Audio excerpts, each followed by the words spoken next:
ने इसका अपोज किया और कहा कि अगर हम सनातन विरोधी रहते तो हमारे घर में मंदिर नहीं होता और बीजेपी वाले भगवान नहीं। भाई अगर ये लोग सनातन धर्म के विरोधी नहीं होते तो मुझे बताइए ना कि जब इन्हीं के घटक दल, कितनी ऐसी पार्टियां हैं, आप डाउन साउथ में चले जाइए, क्या कुछ नहीं कहा गया था डीएमके के द्वारा, उनके नेताओं के द्वारा सनातन धर्म को बीमारी तक से जोड़ दिया गया था, भगवान राम के अस्तित्व को नकारा गया था।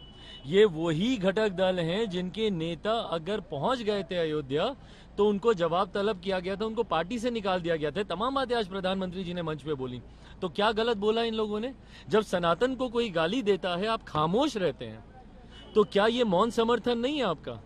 घर में बंद कमरे में पूजा करना और बाहर जाकर तुष्टीकरण की राजनीति करना, ये कहां से उचित है? और इसी के खिलाफ मेरे प्रधानमंत्री जी ने आज बोला, जो कि बिल्कुल सही है। कितने लोग हैं जो कि गए हैं अयोध्या, जो भगवान राम के दर्शन करने गए, और ये वही लोग हैं जो राम मंदिर को लेकर लगातार ये लोग तुष्टीकरण की राजनीति करते रहे। आज इन तमाम विषयों का समाधान अगर किसी ने निकाला है तो इन्हीं प्रधानमंत्री ने निकाला है।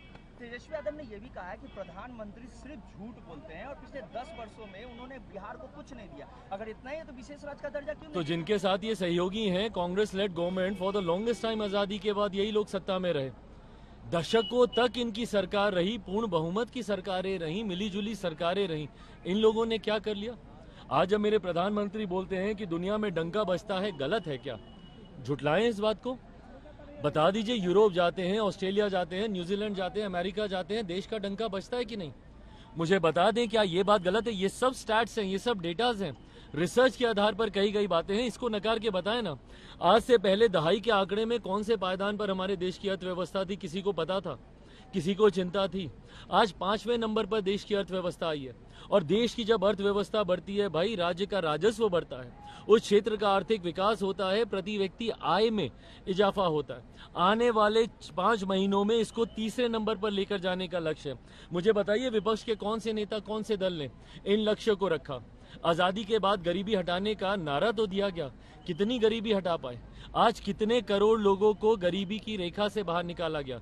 2047 में अगर भारत को विकसित राज्य बनाने का लक्ष्य मेरे प्रधानमंत्री ने रखा है तो उस दिशा में कार्य हो रहे हैं जो दिख रहे हैं। ना अर्थव्यवस्था मजबूत हो रही है, बल्कि सरहद से सीमाओं को भी सुरक्षित किया जा रहा है, अंतरिक्ष के माध्यम से टेक्नोलॉजी का भी इस्तेमाल किया जा रहा है। इन तमाम चीजों को जोड़कर भारत को आगे लेकर जाने का कार्य किया जा रहा है। लंबा समय इन विपक्ष के नेताओं को भी मिला था, पर देश और बिहार खास तौर पे और गरीबी में पिछड़ता गया और बदहाली में हमारा प्रदेश जाता रहा। इसके जिम्मेदार अगर ये लोग नहीं है तो और कौन है?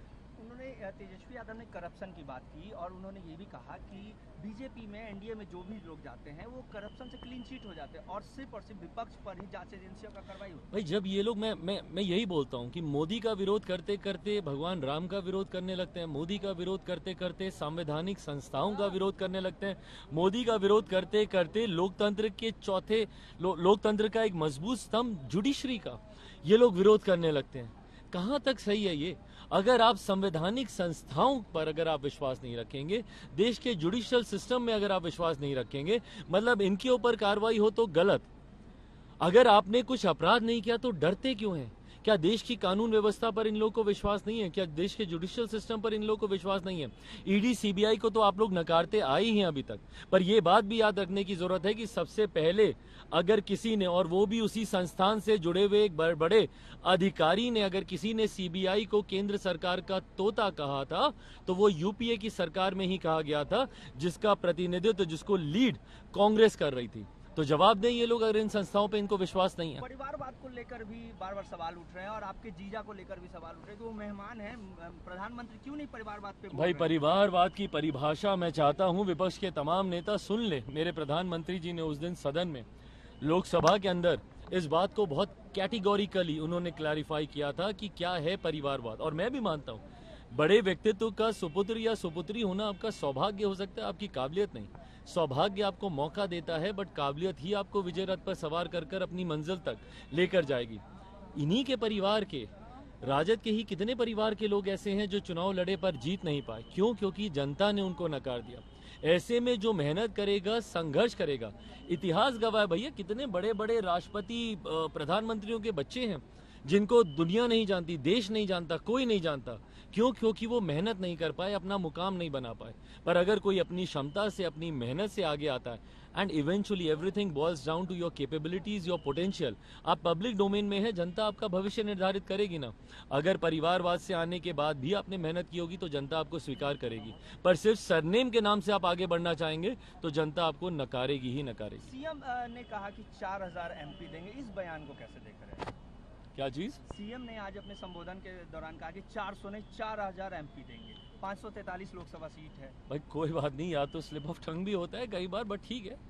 हर बार जिस तरीके से भाई संख्याएं भी बढ़ती हैं, बट मुझे नहीं पता मुख्यमंत्री जी ने किस उससे कहा होगा, बट ठीक है। भाई हमारे प्रधानमंत्री ने आज मंच से भी मैंने इन बातों को मैंने कहा कि प्रधानमंत्री जी ने जो जो वादे किए, जिनको लेकर दशकों तक राजनीति होती रही थी, भले वो धारा 370 की बात हो, भले वो राम मंदिर निर्माण की बात हो, भले वो नारी शक्ति अधिनियम की बात हो, ये तमाम ऐसे ज्वलंत विभाजनकारी विषय थे जिनको लेकर दशकों तक राजनीति होती गई। अंत में ये हमारे प्रधानमंत्री जी की ही इच्छा शक्ति थी, उन्हीं में ये सामर्थ्य था कि उन्होंने इन तमाम मुद्दों का समाधान किया। जो जो वादे 2014 में किए गए, उन वादों को 2019 में पूरा किया गया। 19 के वादे 24 तक पूरे हो रहे हैं। अगर ऐसा नहीं होता तो 2014 से बड़ी जीत 19 में नहीं होती, और अब 2019 से बड़ी जीत की ओर हम लोग 2024 में अग्रसर हो रहे हैं।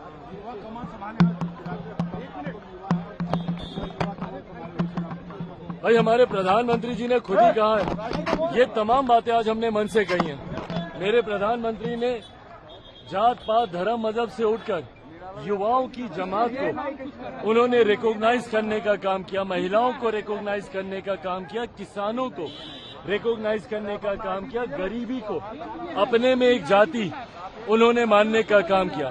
मैंने खुद जब अपने टिकट डिस्ट्रीब्यूशन मैंने किया, इस बात का मैंने विशेष ध्यान दिया कि जात पात धर्म मजहब से उठकर महिलाओं का रिप्रेजेंटेशन हो, युवाओं का रिप्रेजेंटेशन हो। ऐसे में जब आप कह रहे हैं कि आज युवाओं ने बिहार की कमान संभाल रखी है, हकीकत है भारतीय जनता पार्टी के युवा चेहरे हों या हमारी पार्टी के चेहरे हों, युवा जोश अनुभव के साथ आगे बढ़ने का कार्य कर रहा है।